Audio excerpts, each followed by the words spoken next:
Hello guys, in today's video we're going to talk about how to fix Messenger camera quality problem. So the answer is easy, just go to the settings and then scroll down to the apps section and then go to the search and search Messenger.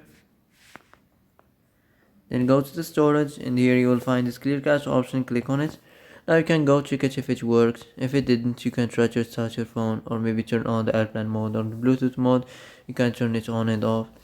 And if it didn't work again, try to clear the data, but be careful. If you clear data, all the Messenger's data will be deleted. This includes all files, the settings, the accounts, the databases, etc. So be careful if you wanna clear your data.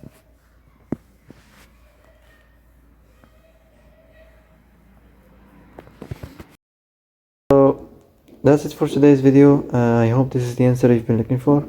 If you like this video, don't forget to like and subscribe, and see you in the next video.